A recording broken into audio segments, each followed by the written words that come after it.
Just like ain't cause I'm spitting so fast. Better download emulators, man, y'all get no cash. And I truly hate to do it cause I liked them in the past. But now I call them cat dog cause they head up in they ass. Fuck Nintendo, say it again. Fuck Nintendo, get stippy like Ren. How can I insure it? I need to lose money in this economy. I'm not gonna stop hosting them until I see the words in writing. And you know what? If they do send it to me, you best believe I'll make a statement. You best believe I'll die on this platform. SmashCon is an 11-day... I'm sorry. Con will be an 11-day tournament. Legally create a church in the U.S. government, the Church of Smash, or the Church of Gaming, Church of Game, where our religion is Smash Bros. But if the forces of evil should rise again to cast a shadow on the heart of the city, call me.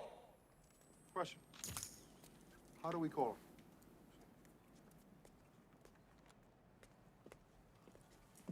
He gave us a signal.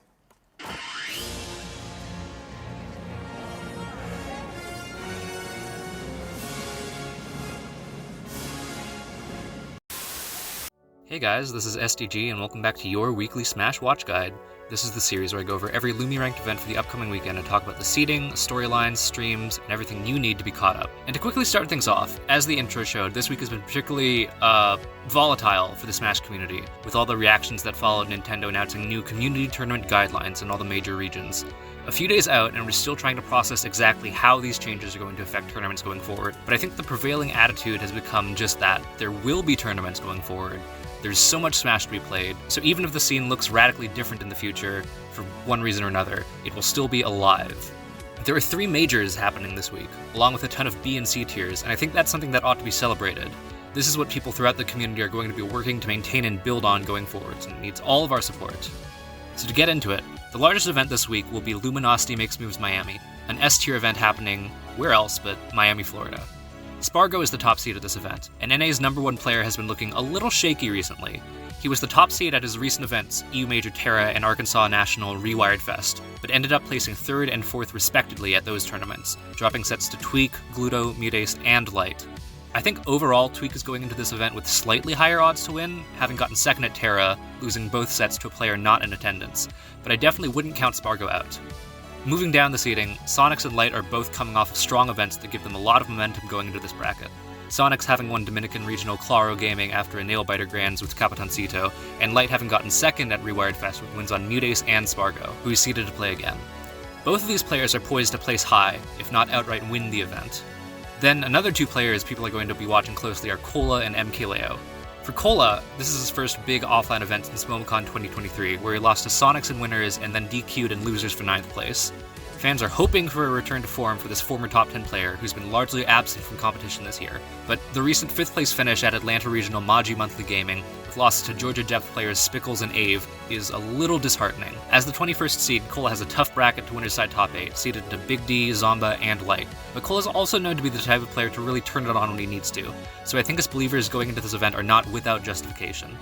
Then, in the case of MKLeo, after dropping out of Rise and Grind at 17th place 2 weeks ago, his lowest major placement since 2019, he's found himself the 8th seed at this event. Leo is seeded to play Kurama and Spargo to make winner's side top 8, both of which are rough draws at first glance. Leo's had a dicey record against Mario recently, losing to unranked Mario players Superdog and Skinny the Pooh at 2 of his recent events, and he's also lost his last set against Spargo at Smash Factor 10. But Leo's record into Kurama specifically has been much more positive, and he beat Spargo the set before at Crown the 3rd. So while this is definitely a difficult prospect, I don't think it's completely out of the question for the GOAT of Ultimate to find himself in winner's side top 8. Lastly with this event, the highest placing non-qualified entrant will win a spot in Watch the Throne, the much anticipated Summit-like Invitational happening at the end of the year. Of the top 8 seeds, the non-qualified players are Sonics, Zomba, and Mutace, and of the 3, Sonics is without question the most favored here. Outside of his well-known curse at qualifying for Invitationals, Zomba is seeded to play MVD for Winners Top 32, a player he has never beaten offline in a matchup he's been struggling with all year, dropping sets to Snake Main's Apollo Kage and Alan Dis at Battle of Zed and Smash Factor respectively. Mutace, on the other hand, has potentially the roughest bracket of any of the top seeds, projected to face Wrath, Riddles, and Sonics for winner's side top 8. Mute has actually floated the possibility of DQing from this event entirely on Twitter, and though this bracket isn't the sole reason, it's definitely part of it. Still, anything can happen in a Smash bracket, so even though Sonics is most likely to claim the coveted invitation, the right upset or loses run could turn everything upside down. Luminosity Makes Moves Miami will start at 11 AM on Friday with Ultimate Doubles. Singles will start at 12 PM on Saturday, with Top 64 starting Sunday at 3:30. Finally, Top 8 is expected to start at 6:30 and run until 10:30. You'll find the event streaming at twitch.tv/luminositygaming and twitch.tv/VGBootcamp.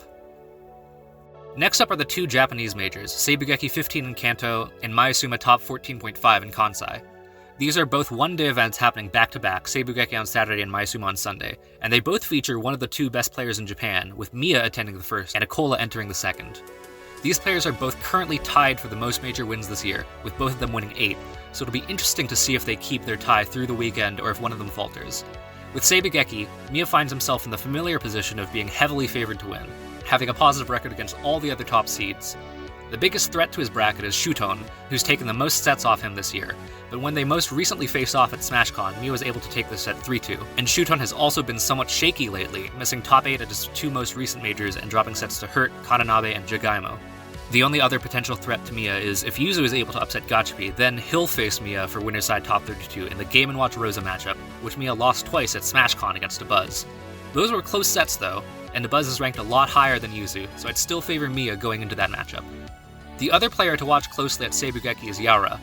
Yara is on a transcendent arc, getting 4th at Delta 5, beating Protobanum at Kagaribi to get 13th, and winning regional Itsukushima 2 over the likes of Umeki and Gact.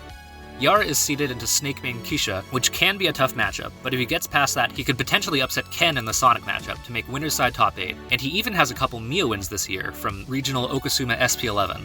Yara is crazy good, so it's going to be really interesting to see how he does in a bracket like this where he's set up so well to make some big waves. Seibugeki 15 will start at 10 PM Eastern Friday night, which is 11 AM local time, and Top 8 is expected to start at 3:30 AM. The event will stream on the 6 Mayusha channel and the East Geek Smash channel on YouTube. Then, with Mayasuma Top 14.5, this event is taking place in Hyogo Prefecture rather than Osaka. This is significant because the Hyogo Prefecture is where Akola lives, and like Mia, Akola is heavily favored going into this event. Yoshidora as the second seed could give him some trouble, but Akola hasn't dropped a set to him at an offline ranked event in more than a year, and he's not really seeded into any other particularly problematic or volatile matchups. Going down the seeding, Dio, Rorikun, and Kananabe are all great players coming off of strong recent events, with Rorikun's 4th place finish at Sumabato SB Ultimate, and Dio and Kananabe's 9th and 5th place finishes respectively at Kagaribi 11. Then we have SkyJ? Oh hell yeah. On vacation in Japan, SkyJ has made a surprise appearance in this bracket, but he's got a tough road ahead. He's seeded into Linkmane Kyon, who he actually dropped a set to at pre-local Mayasuma Hit 91, and then after that he faces Doramigi, the best active Min in Japan, in a self-described -3 matchup. But SkyJ is definitely the kind of player you never want to count out, and he mentioned feeling very ready for this event going into Sunday, so I wouldn't be surprised to see him blow some holes in this bracket. Lastly, I want to shout out the players crazy enough to attend both Seibugeki and Mayasuma back-to-back. Ashimo, Jogabu, Kananabe, FNKA, Kamiko, and Gen the Blow have all signed up for the busy 2-major weekend, and really, I don't know what else to say, but good luck, ganbatte. Mayasuma Top 14.5 will start Saturday night at 9:30 PM Eastern, which is 10:30 AM local time, and will be streamed on the Mayasuma YouTube channel. That's all the majors for this week, but we're still not done. To keep the length of this section manageable, I'm not going to go too in-depth on the remaining events, but if you have the time, please be sure to check them out, because there'll still be significant tournaments. On Saturday, Vancouver Regional October 2023 will take place, featuring a ton of notable Canadian and West Coast players like Ouch, JDV, and Base Mage. This is notably Pikachu player H4's first big event since getting back to NA from a sojourn in Japan, where he notably won a Sumabato regional event over players like Snow and Jogabu. It'll be really interesting to see if H4 will be the next NA player to lay claim to the legendary Japan trip power-up. But I think the main story of this event will be the first seed, Pocket, the Midwest Steve expert invading this bracket fresh off a well-fought victory at the Big House 11. Pocket is one of those strong but low-travel players who doesn't get out to too much in a year, so it's really exciting to see him this far afield, facing players he doesn't often see in bracket. He's definitely favored to win this event, but I think there's also a good chance he gets second to Ouch, who thrives at these kind of regional events, especially considering Pocket got 4th at Crown the Third after being double eliminated by Jackal, another Wolf main. October will start at 4 PM Eastern on Saturday, which is 1 PM local, and will be streaming on twitch.tv/gallantgaming. Next up is Chorus Smash Cup at Massy, a French regional that's at C tier. Gluttony is far and away the favorite to take this event, coming off of fantastic performances at events like Terra, Rewired Fest, and Rise and Grind. The second seed, Raflo, also has a lot of momentum going into this bracket, with a 5th place finish at Terra and a number of wins at regionals leading up to this, but Gluto has won his last 10 sets against Raflo, so it's going to be tough for anyone here to unseat the unequivocal EU number 1. I also want to highlight Edish, Artsniff, and Crepe Soleil in the top 16 seeds, all of which are young Smash players with great results who get somewhat overlooked compared to other young players by virtue of their results coming from Europe. Performances like Crepe Soleil's 2nd at Wanted Edition Mai or Artsniff's 5th place finish at Shonen War 2 are nothing to scoff at, so be sure to keep an eye on these players during the event. Core Smash Cup at Massy will start at 3:30 a.m. Eastern, which is 9:30 local time, and will be streaming on twitch.tv/KRBendo. Next up is Tiesute 2, a Japanese regional happening in Kyushu. At the time of recording, seeding is still unreleased, but I predict the top 2 seeds will be 2 very interesting players. Hurt, probably the best snake in Japan right now, has been on a meteoric rise, winning the national Mayasuma top 13.5, getting 2nd at Major Delta 5 with Mia and Akola wins, and following that up with a 7th place at Kagurabe 11, where he got his 2nd Shuton win of the season. Hurt has looked next to unstoppable recently and is building momentum for his NA debut at Port Priority 8 in a few weeks. But to win this event, he'll likely have to face Proto Banham, a legendary Japanese player who's attended fewer ranked events this year than you can count on one hand. Proto is coming off a rough 25th place finish at Kagurabe 11, where he lost to French Roymain Flo and the aforementioned Samus expert Yara. But conversely, Min Min is a matchup that can be quite rough for Snake, as has been seen with other Snake players like Apollo Kage. If these two face off in bracket, it's going to be an explosive set, so be sure to check it out. TSO2 2 will start at 9:15 p.m. Eastern on Friday night, and will be streaming on the Kulon YouTube channel.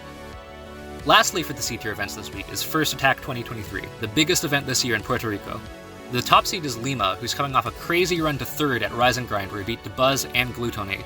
He'll be facing off against Capitancito, who made his own wild run to Winterside Grands of Claro Gaming, taking a set off Sonics and nearly the whole tournament. I'd give these two players about even odds going into this event of winning the whole bracket. You'll also see a number of strong players active in the mainland US seeded highly at this event, including Peachmane Ling, Midwest Fox Comet, and Ohio ZSS Andrew T. One player you won't be seeing though is E-King, the number 1 player in Puerto Rico, a Pac-Man main who posted a litany of reasons for his dissatisfaction with this event to Twitter this week. I'm not going to go into all of it, but you can read his tweet linked in the description. First Attack 2023 will stream on Saturday and Sunday at 12 p.m. Eastern on twitch.tv/firstattackpr. Finally, I'm going to go over the remaining D-tier events. These won't be all the D-tier events this weekend, but they are the ones listed on the LumiRank TTS. First up is Fighting Ghosts Screamland in Missouri, featuring Deathspade, Colorado 8, Justin 23, and a rare appearance by Nico. Next is Tonsuma 9 in Japan, featuring Fire, Some, and Rite Shia. Then we've got Den of Dragons, The Beast's Inferno in the UK, featuring Pelly and Jezzo. We've got HKSBC Gold Rush 5 in Hong Kong, featuring Vengemex and Bomboozler. We've got RPL Series 12 in Spain. We've got Antony Games Week in France, featuring Polynomus.